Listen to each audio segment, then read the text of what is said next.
Audience బంగారాలు కొంచెం ఈ ఛానల్ సబ్స్క్రైబ్ చేసి షేర్ చేసి మీ ఫ్రెండ్ని ఎంకరేజ్ చేసి సపోర్ట్ చేయండిరా. Please subscribe my channel.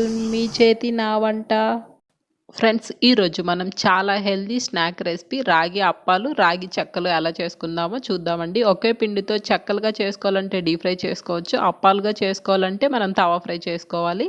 దీనికోసం ఒక మిక్సీ జార్ తీసుకొని ఒక గుప్పెడు కరివేపాకు ఆకులు తీసుకున్నానండి. ఇందులోనే ఒక 5-6 పచ్చిమిర్చి వేసుకొని ఈ విధంగా కచ్చా పచ్చాగా మిక్సీ పట్టుకొని తర్వాత ఇందులో జీలకర్ర కూడా వేసుకొని మిక్సీ పట్టుకోవాలి. ఒక గంట ముందుగా కొంచెం పచ్చిశనగపప్పు నానబెట్టుకోవాలి. చూడండి, ఈ విధంగా కచ్చా పచ్చాగా మిక్సీ పట్టి పెట్టుకోవాలి. నేను ఇందులో సొరకాయ తురుము కూడా వేసుకుంటున్నానండి. సొరకాయ అంటే కొందరు ఆనపకాయ అని కూడా పిలుస్తారు. మీ దగ్గర క్యారెట్ ఉన్నా సరే ఈ విధంగా గ్రేట్ చేసుకొని వేసుకోవచ్చు. నేను ఇప్పుడు ప్రస్తుతానికి సొరకాయ అండి, గింజలు లేనిది లేత తీసుకొని తురుముకోవాలి. ఈ విధంగా తురిమి పెట్టుకున్న తర్వాత మనం ఒక గిన్నెలోకి కావాల్సినంత రాగి పిండి తీసుకోవాలండి. ఇందులో ఒక 2 టేబుల్ స్పూన్స్ బియ్య పిండి వేసుకొని ఇందులో 1 టేబుల్ స్పూన్ సూజీ రవ్వ కూడా వేసుకున్నామండి. అప్పుడు కొంచెం క్రంచీగా వస్తుంది. దీనికి సరిపడా కొంచెం సాల్ట్ వేసుకొని ఇవన్నీ ఒకసారి బాగా కలుపుకోవాలి.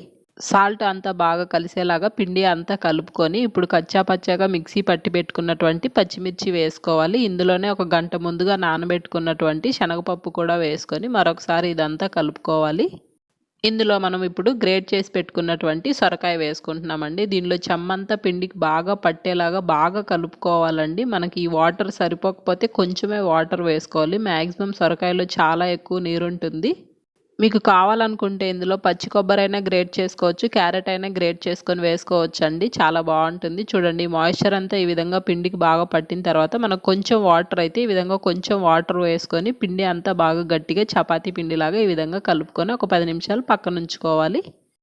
ఒక 10 నిమిషాల తర్వాత మనకు కావాల్సిన సైజులో చిన్న చిన్నగా ఉండల్లాగా చేసుకోవాలండి. మీకు పెద్దదిగా కావాలంటే ఒకటే రొట్టెలాగా చేసుకోవచ్చు. కాకపోతే నేను చిన్న చిన్నవిగా చేసుకుంటున్నాను. కొన్ని డీప్ ఫ్రై, కొన్ని తవా ఫ్రై చేసి చూపిస్తాను.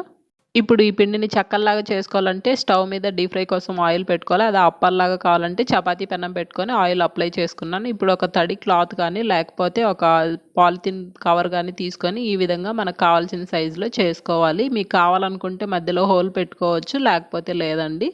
క్లాత్ పైన చేసుకునేటప్పుడు చెయ్యి అనేది తడి చేసుకొని ఈ విధంగా అనుకోవడం వల్ల మనకు చేతికి అంటుకు రాకుండా ఉంటుందండి. నాకు క్లాత్ పైన ఈ విధంగా 4 సరిపోయాయి. ఇప్పుడు పెనం వేడైన తర్వాత వీటిని తీసి పెనం పైన జాగ్రత్తగా విరిగిపోకుండా వేసుకొని 2 వైపులా ఆయిల్ అప్లై చేసుకొని కాల్చుకోవాలి. ఆయిల్ ఇష్టం లేని వారు డైరెక్ట్గా ఈ విధంగా అయినా తిప్పుకొని కాల్చుకోవచ్చు.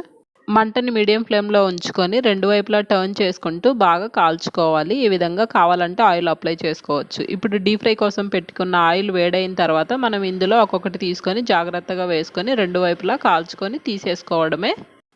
బియ్యం పిండి కంటే ఈ విధంగా రాగి పిండితో మనం చెక్కలు చేసుకోవడం వల్ల మనకు ఒక వారం రోజుల పాటు స్టోర్ ఉంటే చాలా హెల్దీగా కూడా ఉంటుందండి. చూడండి, ఇప్పుడు ఈ విధంగా 2 వైపులా పెనం మీద వేసుకున్నవి కాగిన తర్వాత తీసేసుకోవాలి. ఇప్పుడు డీప్ ఫ్రై కోసం మనం రెండో వాయి కూడా వేసుకొని డీప్ ఫ్రై చేసుకుంటాము. ఇవి కూడా ఫ్రై అయ్యాయి కదా, తీసేసుకోవడమే. మీరు కూడా తప్పకుండా అప్పుడప్పుడు ఈ విధంగా మిల్లెట్స్ పిండితో పిల్లలకి చేసి రెసిపీస్ పెట్టండి. చాలా ఇష్టంగా తింటారు, హెల్దీగా కూడా ఉంటారండి. ఎప్పుడూ చేసుకునేలాగా బియ్యం పిండితోనే కాకుండా ఎంతో టేస్టీ అండ్ హెల్దీగా ఉండేటువంటి రాగి పిండితో చెక్కలు చేసుకున్నాము, అదేవిధంగా అప్పాలు చేసుకున్నాము. Thanks for watching. Please like, comment and subscribe.